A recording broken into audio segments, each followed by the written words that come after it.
My name is Donna. This is the show where we push the edges of the envelope to uncover, discover, and recover a new way of understanding and dealing with the complex issues today's leaders at all levels face. I truly believe that business can lead at a much higher level, can make a huge difference to the large issues we have on this planet. My name is Donna Jones. This is the Evolutionary Provocateur Program.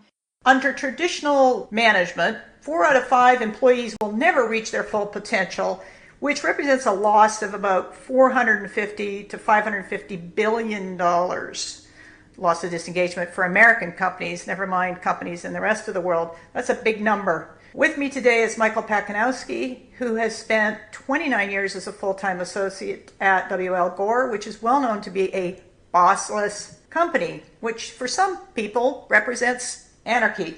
So, Michael, let's talk about it. You've got a whole lot of other things going on, so we'll get into those. But let's talk a bit about what's really possible when you get out of people's way and release that full potential that's sitting there. Sure, Donna. I think that it's really important to distinguish between bosses and leaders, because Gore is a very, very team-oriented organization. And whenever we think of the word, or whenever I think of the word boss, I tend to think of someone who's operating from a command and control mentality. I say you do. And that clearly is not the situation at W.L. Gore and Associates. But as is often the case, under different circumstances, someone seems to emerge as the leader of the team, and that person most frequently emerges as leader of the team because he or she is someone who helps bring out the best in every individual in the team, develops followers, and helps the team collectively get things done. Now, even within that particular distinction between a boss and a leader, one of the other key features of leadership at Gore is that it is widely distributed within teams, and you will rarely find a team where the leader is the leader for every situation all of the time, so that the leader of a team is maybe more often a facilitator, a tiebreaker on decisions, a coach, an interpreter of kind of what's the big picture and how does that make sense for what we're doing individually, all of those kinds of things. But we used to do a survey at Gore every year, and we would ask every associate this very simple question, which was, do you consider yourself a leader at Gore? And slightly fewer or slightly more than 50% of all associates would answer yes to that question. So what that meant to me was that under different circumstances, different people would step up and feel themselves to be the leader in the teams that they were on. It's interesting for me because when I was at Spark the Change conference in Toronto this spring, or summer, early summer, I guess, one of the presenters showed some data that revealed that in traditionally organized companies, one of the most influential leaders came not at the executive level at all, buried deep, deep, deep down. And it was fascinating to see this bubble of influence that this particular individual had inside the company. So it really speaks to what you're saying. Yeah, and I think that another problem that we sometimes have when we envision the organization as a hierarchy. I love the model. I mean, doesn't it look just so perfect? All of the boxes are all lined up, and every box on each row is exactly the same size, which doesn't represent reality at all. But there's a notion, I think, where if you look at the Gore structure as much more of a network, then one of the important questions about this leaders have to have followership is that leaders have to have followership from within their team, but they also have to have followership from those associates and teams that are outside of their team. So almost every team is interacting with upstream teams and downstream teams and teams in other countries and in other divisions. And so this leadership position needs to be one that can generate followership kind of broadly through the organization, or at least the contact points for the team through the organization, as well as within the team itself. You've been with Gore for 29 years, and now you're at the Gore, do you say Giovanni? I'm the Gore Giovanni Chair in Business Innovation at Westminster College in the Bill and Vive Gore School of Business. Thank you. What's the exciting part about this segment of your career? So my time at Gore, the first 12 years were spent as an academic on a sabbatical, and then 11 years as a consultant. And then I joined Gore full-time in '96. So I was a full-time associate for 17 years, but the 12 years that I was a consultant, I was working very extensively with the organization, heavy consulting responsibilities. And over all of that time, I had the privilege of working very, very closely with the different CEOs and leadership teams of the enterprise and the division on the issue of culture at W.L. Gore & Associates. And I really learned a lot about it.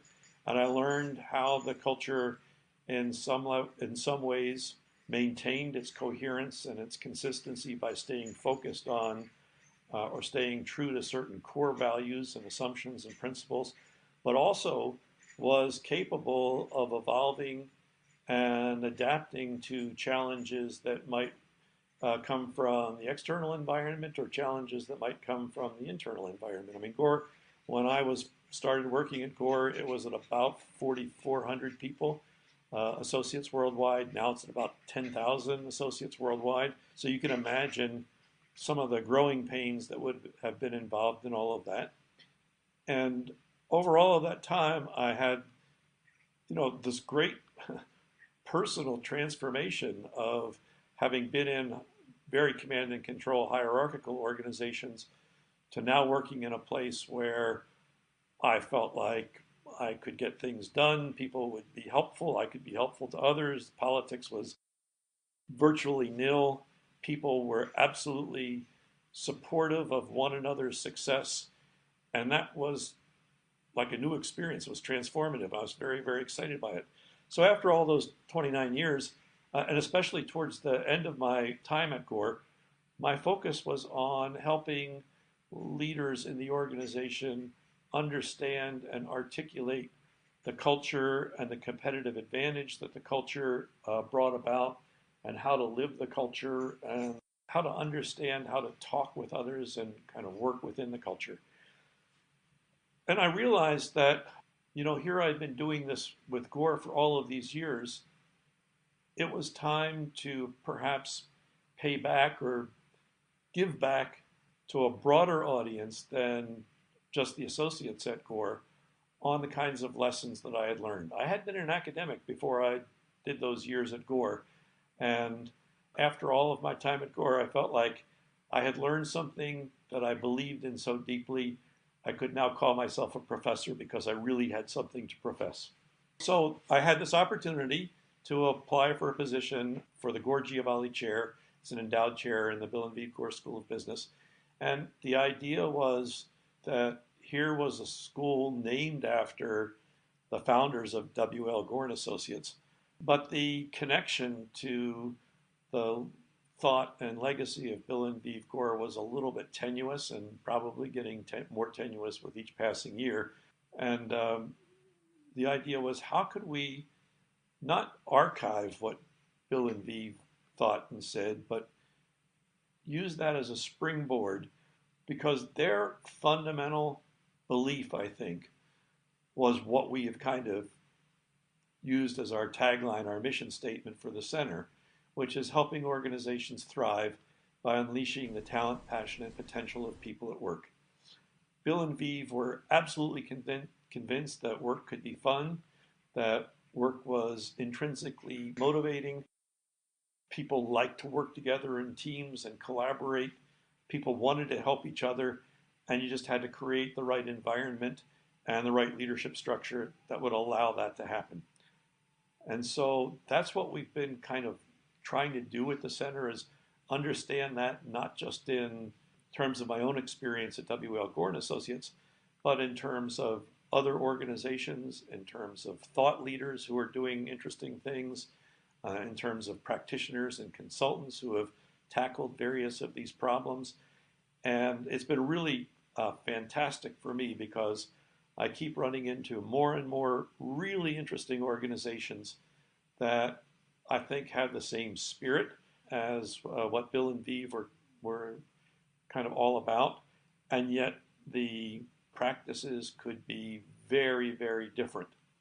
And so I've been trying to distill, well, what are the commonalities, or what I'm calling the deep dynamics of high-performing organizational cultures, as compared to some surface level practices which may or may not be important. They may be very important, or they may just be diversions. When you talk about culture, let's be a little bit more specific, because I was operating for years with a systemic view, because that's my experience, is watching what's on the surface with what's going on underneath, and the relationship between formal and informal, and but sort of all levels. But I've discovered that for some people, culture means behavior. What definition are you working with? Well, I go more with yours. I go with Ed Schein's definition of culture. He's an academic, and I really respect his work. Certainly, culture plays out in behavior, the way we think, feel, and perceive situations that cause us to behave in one way or another.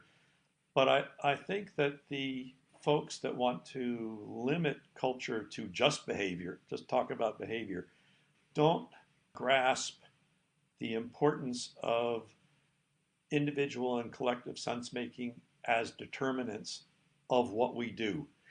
If culture was just about behavior, then all we would have to do is bring in best practices from organization X and put it in organization Y, and everything should work just fine. But we know that that doesn't happen, that there are ways that people have learned to do things, they think about things, they understand things, they value things, and whether or not they can make that switch to the best practice for another organization really depends on the extent to which that best practice already starts out as completely compatible, somewhat compatible, or incompatible, or completely incompatible with the cultural foundations that they're bringing to each of these situations. Tell me why now is a really good time for certainly at least North American companies to be looking at more of a self-organizing structure. I think, as Rod Collins puts it, 21st century organizations that are using the command and control model are still trying to operate with a 19th century model of organizations. The hierarchy, command and control, was in fact a very, very powerful managerial tool for a couple of hundred years, increased global GDP enormously. Standards of living have risen phenomenally, but it was predicated on certain linearity and progression of events at a relatively slow pace. And all of that has gotten just turned on its head when it comes to the globalized, interconnected world that we live in now. So almost anything that you read will talk about the absolute difficulties that organizations have in dealing with complexity. They're striving for agility, and they have a management structure, a hierarchical structure that was meant to be not agile, was meant to be we can replicate yesterday over and over again because tomorrow's going to be the same as today. And when you've got high uncertainty, high interdependence, both within and outside of the organization, then the wheels are starting to come off the old machine. When I was sitting around the campfire with the Knowledge and Innovation Network, and at that time Nick Zanuck, who was with Ford, well, just retired from Ford actually, was my mentor, we were talking about the role of hierarchy. And of course, immediately when you think of hierarchy and you think of this transformational shift from where companies have been structurally to where they're going, the fear kicks in. Can a company keep its hierarchy, the love of structure, but redistribute its power and still get to a place of greater agility? I think so. One of the interesting companies that we've studied here in Salt Lake is a not very well-known company. It's called CHG Healthcare Services. It's a professional healthcare services company, and its business is matching hospitals and clinics and places that provide healthcare with doctors and specialists on a temporary basis. So you can imagine various scenarios, but sometimes in underserved populations in rural America, there may be one, internal medicine doc, and that person wants to go on a 2-month vacation, and so the hospital is looking for someone who will fill in for 2 months. Or another one from closer to home for me here in Salt Lake is, guess what? In the winter months, Park City has a higher need for orthopedic surgeons than they do in the summer months. I wonder where they all go. Yeah, and so they're needed there. So this company, CHG Healthcare Services, kind of brokers the arrangements between the providers and the clients. Well, they have and they'll tell you, we are a hierarchical organization. And they're a hierarchical organization with control, but it's not command and control. And even though they don't use the word servant leadership all that much, they've really taken it to the nth degree, where a leader is expected to help his or her team be successful. And they do countless 360-degree feedback exercises with leaders. And the leaders are expected to listen to the feedback, kind of say, here's what I've heard, and then say, here's what I'm going to work on. And the company is savvy enough to know that no leader is a perfect article, but there's always room for improvement. And so if the leader is someone who demonstrates that they can hear feedback non-defensively, and that usually is the first hurdle that they have to get past, but hear feedback non-defensively, and then take action to try to improve, then they create a kind of virtuous cycle where the team helps the leader be better and the leader helps the team be better. And the result of this is two things. One is that they have been on the 100 best companies to work for list for, I think, 7 or 8 years in a row. So an acknowledgement that that's a good thing.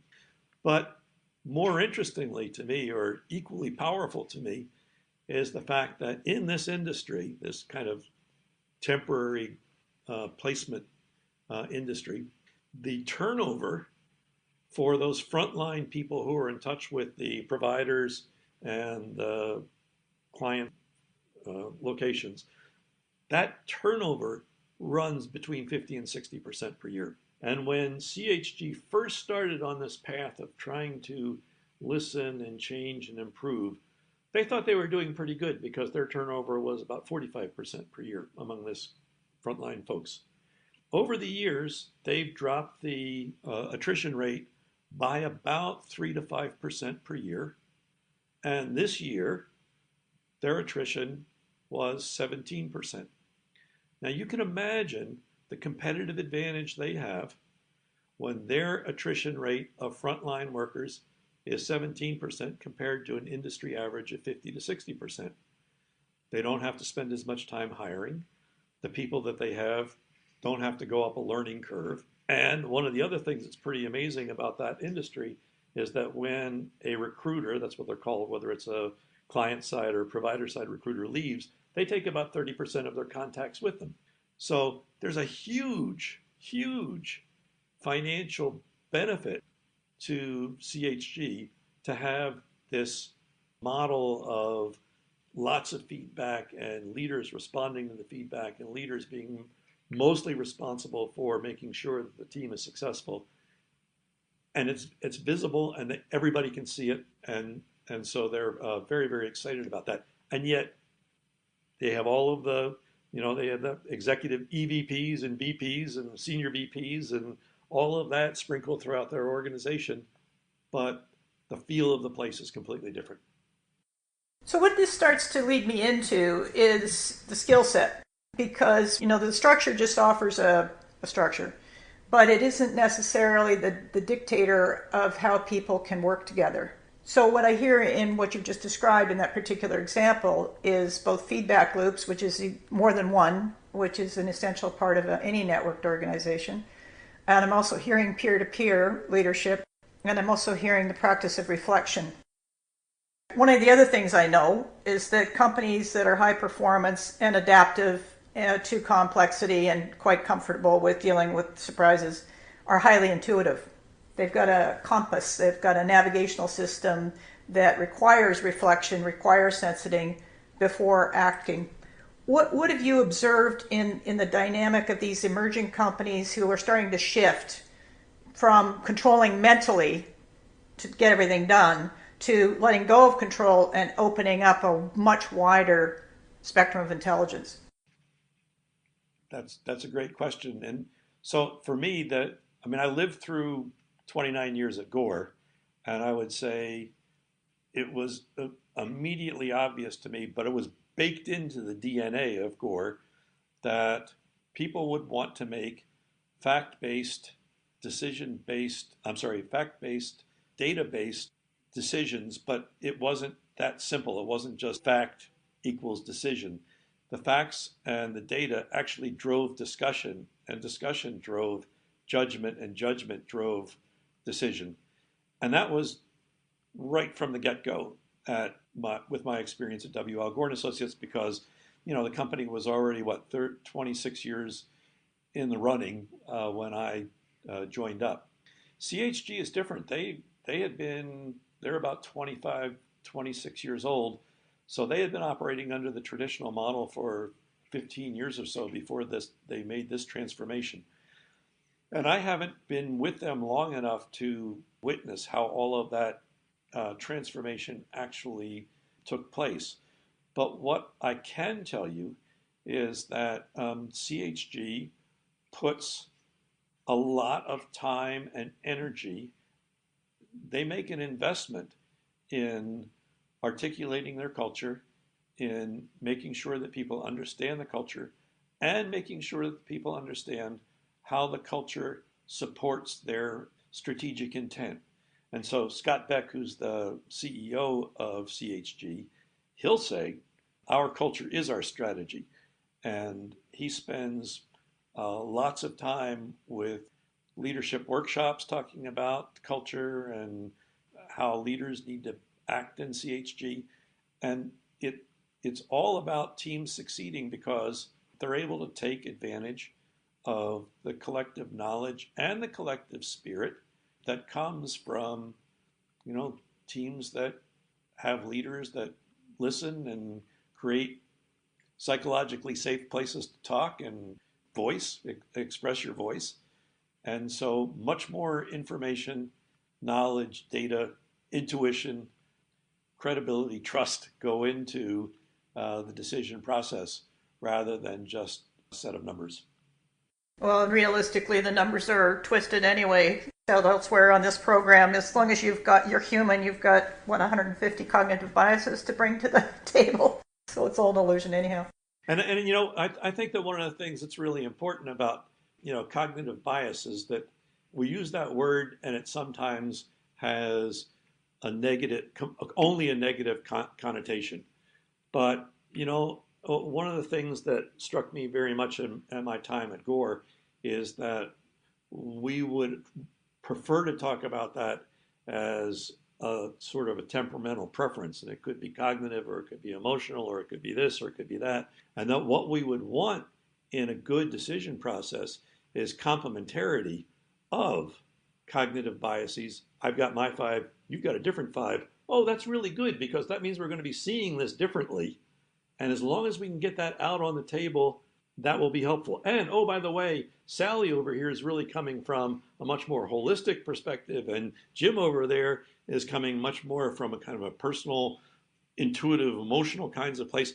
And they've got their biases in there too. And if we can bring all of that together in a healthy dialogue, we can come up with a much, much better solution. So I think we need to be careful about how we use the term cognitive bias, because it's not always a bad thing and we can't escape it under any circumstance.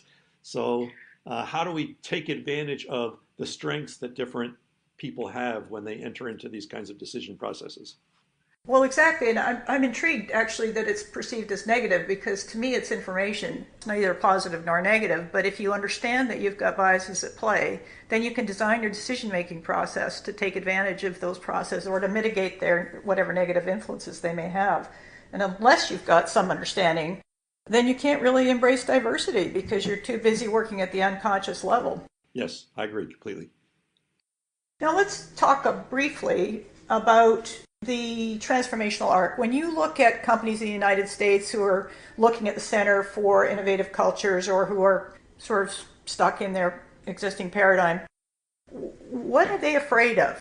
Or what is the predominant fear that keeps them from taking the bigger quantum leap, shall we say? I'm going to report a story from another colleague who does his work in the UK, and he is very, very well connected with senior folks at many of the largest enterprises in the UK. So we're talking about people who have 50 to 100,000 and upwards of 100,000 employees at the senior level.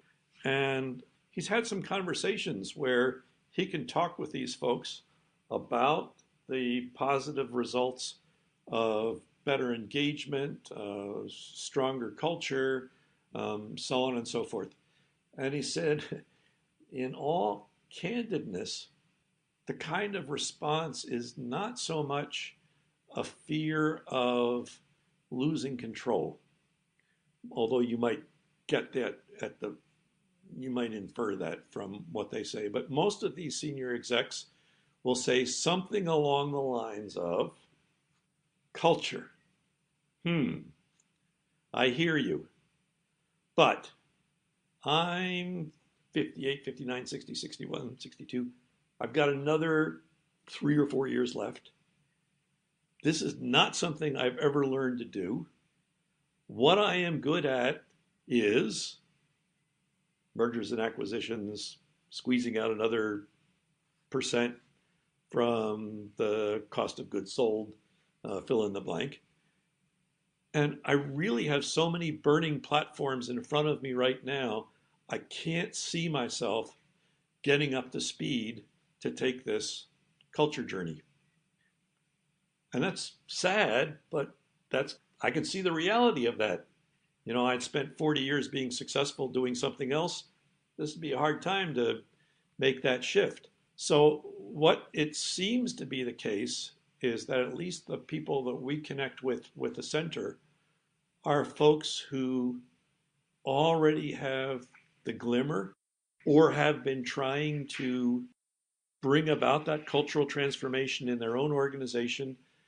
And what we try to do in the center is provide a kind of network or number of different forums where these folks can come together, talk to each other, learn from each other, learn from us. We share stories that we've heard elsewhere, and that's the kind of value that it provides for the CEOs and senior executives who want to make change. And then we're also trying to bring the information that we've gathered and the stories that we've gathered into our programs at the MBA level and the undergraduate business administration level at Westminster. I appreciate the initiative you're taking. I know that Rod Collins and I've talked about exactly what you just mentioned, this whole, I've got 5 more years and I'll be on a pension. But the failure rate is also increasing at a fairly fast rate, and I'm getting millennials calling me up going, what's going on? Are they just afraid? Do they not see? This is so obvious. And yet it's not. Same situation I was in about 12 years, 13 years ago, 14 years ago.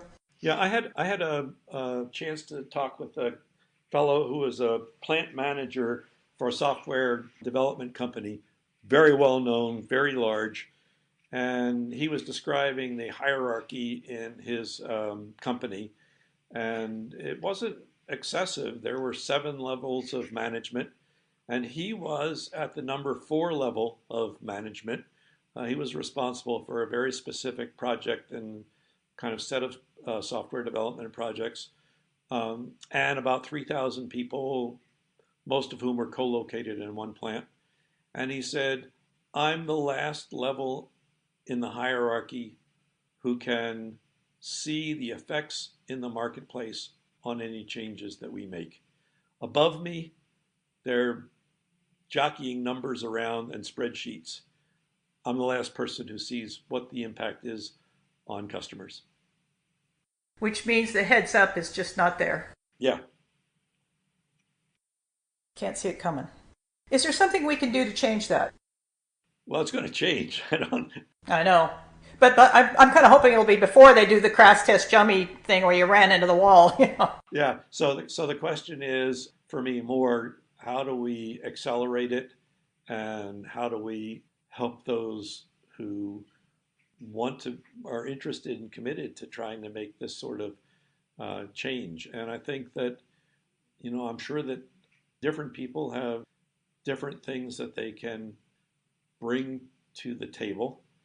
And I think that the more of those that we have, the better off. So I really do like the idea of kind of networking with others who are trying to help organizations on this journey, because I'm sure that everybody's learned things that I have not learned and would be helpful for me to learn. But I think that we just need to keep making the case that organizations will have to change, and it is possible for them to change. And it is, in some sense, not only organizationally good, but humanly good thing for them to change. So it is, in fact, a leadership imperative. I mean, there's just no way around it. It's not that we can go out and tinker with an organization and poof, sprinkle pixie dust, and poof, you have a perfectly lovely adaptive organization. It's really calling on leaders to step forward as leaders, as opposed to being positions of authority. Yes.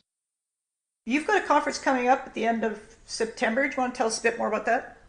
Sure. It's called the Collaborative Culture Summit, and it's a 2.5-day event where an individual from an organization, senior level, or maybe even a senior leadership team, comes, and we have a structured program that kind of walks people through the culture journey. And so it's focused around a number of questions like, what is culture? What is a good culture? What are the benefits of a good culture? What's leadership's role in creating and sustaining a good culture? What do we have to leverage? How can we get started? Who do we need to work with? So it walks these folks through in conversation with the other attendees, and they learn an awful lot. And then at the kind of last day, or 3/4 of a day, what they do mostly is spend time working on their own action plan on how are we going to take the next steps in this culture journey. And we had our first Collaborative Culture Summit last year, and it was a great success, great reviews from the attendees.